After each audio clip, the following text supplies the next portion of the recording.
Mega project जो हमेशा हमेशा के लिए भारत की तकदीर बदल देगा।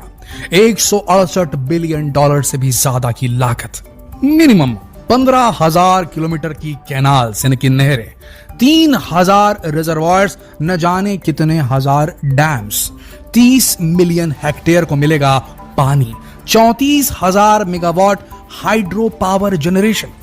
दोस्तों, ये पूरे दुनिया के इतिहास में अब तक का हुआ सबसे बड़ा मेगा प्रोजेक्ट होगा।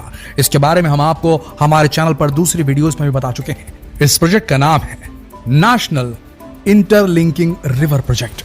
दोस्तों, इसके माध्यम से भारत की बड़ी बड़ी महान नदियों को एक साथ जोड़ा जाएगा। लिंक्स के माध्यम से इन्हीं नहरों, रिजर्वायर्स और डैम्स के माध्यम से इन्हें जोड़ दिया जाएगा। नतीजतन जिन बड़ी नदियों के वजह से जब मॉनसून पड़ता है तो बाढ़ आती है, उनका पानी उन इलाकों में ट्रांसफर हो जाएगा जहां पानी की कमी होती है, यानी कि उन बेसिन से जहां पर पानी की अधिकता है, वहां से पानी की कमी जहां है वहां पर पानी ट्रांसफर कर दिया जाएगा। नतीजतन जिन इलाकों तक सिंचाई का पानी नहीं पहुंच सकता था, नदियों का पानी नहीं पहुंचता था, वहां तक भी नदियों का पानी पहुंचेगा।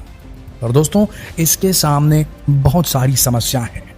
एक्सपर्ट्स का कहना अब यह हो रहा है कि प्रोजेक्ट तो बहुत बड़ा है, पर क्या ये 168 बिलियन डॉलर जो है, ये जो हम लागत लगा रहे हैं और ये जो काम करने जा रहे हैं, क्या इससे बहुत बड़ा नुकसान हो सकता है भारत को? नुकसान कैसे? हम 174 बिलियन क्यूबिक मीटर पानी को डिस्प्लेस कर रहे हैं, ट्रांसफर कर रहे हैं नेशनल पर्सपेक्टिव प्लान के तहत। पर ऐसा करने से, नदियों के पानी के बहाव के डायरेक्शन को चेंज करने से, क्या उस इलाके का, उस पूरे रीजन का इकोसिस्टम अव्यवस्थित नहीं हो जाएगा? क्या लगता है आपको? जो मॉनसून का पैटर्न है, क्या ये बहुत बड़ा जो इंटरलिंकिंग प्रोजेक्ट है, क्या मॉनसून के पैटर्न को प्रभावित कर सकता है भारत के अंदर? ये वीडियो बहुत इंटरेस्टिंग होने वाली है, तो बने रहिए इस वीडियो के अंत तक। देखिए दोस्तों, द हिंदू की रिपोर्ट के हिसाब से यह बताया जा रहा है कि केन और बेतवा दो बड़ी नदियां थी। इन दोनों के बीच में लिंक कायम किया, ये सोचकर कि जिस इलाके में पानी नहीं है वहां भी पानी पहुंच सकेगा और सूखे से लड़ने में मदद मिलेगी। लेकिन इसका कुछ उल्टा वहां पर देखने को मिला है। वहां पर रेन का, यानी कि वर्षा का पैटर्न बदल सा गया है। अगर इसे बड़े पैमाने पर किया गया, जो इतना लंबा प्रोजेक्ट सोचा जा रहा है, जिसमें 30 लिंक कायम होने हैं, वो भी दो भारत की जितनी बड़ी नदियां हैं उनके बीच में, तो इतने बड़े प्रोजेक्ट में क्या ऐसा हो सकता है? चांसेस क्या ऐसे हैं कि देश भर का मॉनसून पैटर्न बदल सकता है? देखिए, पानी जो है जहां नहीं पहुंच रहा था वहां पहुंचना शुरू होगा, जहां सरप्लस में था वहां से घट जाएगा। तो पानी का जो डिस्ट्रीब्यूशन है वो तो इवन हो जाएगा। जो समस्या जिसके बारे में हम सोच रहे हैं कि जहां सूखा पड़ता है वहां पानी मिल जाए और जहां बाढ़ आती है वहां बाढ़ ना आए, ये प्रॉब्लम शायद कुछ हद तक सॉल्व हो जाए। लेकिन क्या ऐसा करने से पानी की अवेलेबिलिटी, हवा का बहाव और जो भारत का मॉनसून पैटर्न है, क्या इस पर असर पड़ सकता है? कुछ फाइंडिंग्स इस प्रकार से कहती हैं कि शायद ऐसा हो सकता है। और अगर ऐसा हो सकता है दोस्तों, तो सभी चीजों पर फर्क पड़ेगा। आबो हवा के बदलने से पेड़ पौधे, वनस्पतियों के उगने का पैटर्न बदल सकता है।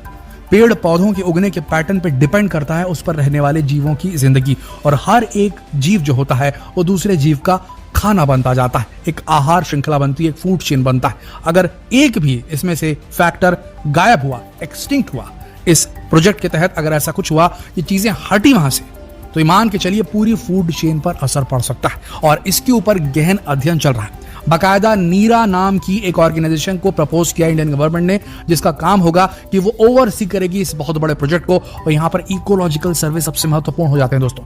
हम इतना बड़ा बदलाव कर रहे हैं, जो पूरी भूमि है, जो टोपोग्राफी है पूरे इलाके की, भारत की, और इतने बड़े बदलाव के बाद इतने सारे डैम्स, इतने सारे नहर, इतने सारे इंटरलिंक्स, इसके बाद असर क्या पड़ेगा? पानी जहां पहले था वहां से हटकर कहीं और पहुंच रहा है। तो जो वाष्पीकरण का पैटर्न जो है, जब धूप पड़ती है वाष्पीकृत होता है पानी और फिर बादलों में कन्वर्ट होता है, तो ये जो पूरा प्रोसेस है, इस पे क्या असर पड़ेगा? ये बहुत ज्यादा अध्ययन का विषय है, रिसर्च का एक बहुत इंपॉर्टेंट टॉपिक है, जिसके ऊपर भारत सरकार फुल्ली फोकस कर रही है। और अगर ये इंजीनियरिंग मार्वल इन्होंने कर लिया, अगर इन्होंने अपने बोल्ड कदम को उठाते हुए इसमें हाथ डाल करके किसी भी तरीके से सारी स्टडीज को सही साबित करते हुए उन्होंने अगर इस प्रोजेक्ट को कर लिया, तो दोस्तों इससे देश के अंदर पानी की समस्या बहुत हद तक खत्म हो सकती है। ये बात तो सत्य है। पर अगर कहीं ये बैकफायर किया ये प्लान, दोस्तों भारत के अंदर जो इकोलॉजी है उसको बहुत बड़ी चोट लग सकती है, इसकी भी आशंका जताई जा रही है। तो एक तरफ इसके बेनिफिट्स हैं तो दूसरी तरफ डिसएडवांटेजेस है। अब टॉकिंग अबाउट डिसएडवांटेजेस, कुछ प्रॉब्लम्स और भी हैं, जैसे कि अगर दो नदियों के बीच में लिंक बनाना है तो लिंक बनाने के लिए भूमि का अधिग्रहण करना पड़ेगा। वहां से जो कम्युनिटीज वहां बस रही होंगी उनको वहां से विस्थापित करना पड़ेगा। ये एक नए किस्म की प्रॉब्लम को जन्म देगा।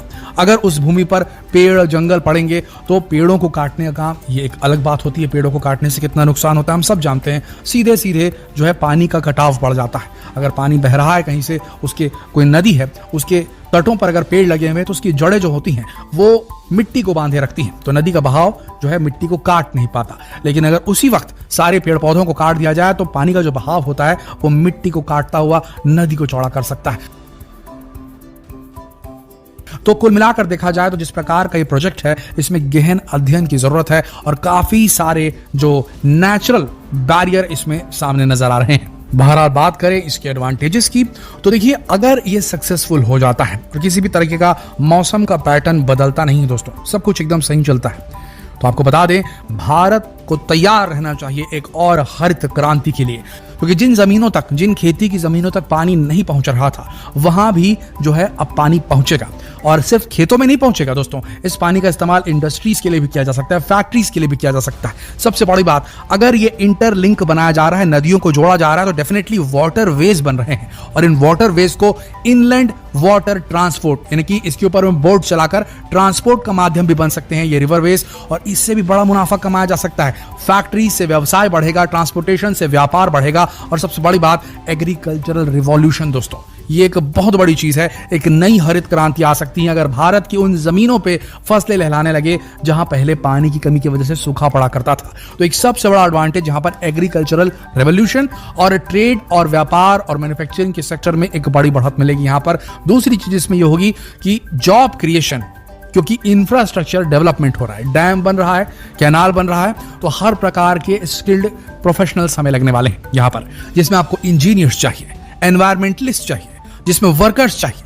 सारे लोग जो हैं एक साथ काम करेंगे भारत के सबसे बड़े प्रोजेक्ट के ऊपर में। इसे दुनिया का सबसे बड़ा इंजीनियरिंग मार्वल कहा जाए तो गलत नहीं होगा दोस्तों, बड़ी बात है। भारत एक ऐसा देश है जिसके अंदर बहुत सारी नदियां जो है वो बहती हैं और उन सारी नदियों को जोड़ना, सारी मेजर नदियों को जोड़ना अपने आप में एक मैग्नानिमस काम है। एक हिसाब से इसे अगर हम कहें कि ये एक टेराफॉर्मिंग टेक्निक है तो गलत नहीं होगा। एक लो कॉस्ट टेराफॉर्मिंग टेक्निक जिसमें ऑलरेडी मौजूद रिसोर्सेज को डाइवर्ट करके हर जगह पानी पहुंचाने का काम होगा। अब देखिए, इससे एक और फायदा जो होने वाला है ये कि हर साल बाढ़ से जो नुकसान होता है हमारे देश के अंदर, मानसून आती है बिहार डूब जाता है, मानसून आती है नॉर्थ ईस्ट जो हमारा है वो परेशान हो जाता है, मानसून आता है और कई इलाके ऐसे हैं जहां पर बाढ़ से तबाही मचती है और हर साल का रोना ही रहा है। पिछले बार तो दिल्ली इतनी बुरी तरीके से डूबी थी कि क्या बताएं आपको। तो कुल मिलाकर देखा जाए तो ये जो बाढ़ की समस्या ये खत्म होगी और ये सरप्लस जो पानी है, एक्स्ट्रा पानी जो है, ये उन इलाकों तक पहुंच पाएगा जहां पानी की जरूरत है, पानी की किल्लत है। तो दोस्तों, अभी समय ही बताएगा कि रिवर इंटरलिंकिंग प्रोजेक्ट जो है ये क्या मौसम के पैटर्न के साथ में कोई दखल अंदाजी करता है या ये ऐसा कुछ भी नहीं करता, सिर्फ और सिर्फ देश के डेवलपमेंट पे हाथ बटाता है। क्या लगता है आपको दोस्तों, क्या होने वाला है आगे? नीचे कमेंट सेक्शन में लिखकर जरूर बताएं। जितना हो सके इस वीडियो को शेयर करें, फेसबुक पर, व्हाट्सएप पर, यूट्यूब पर।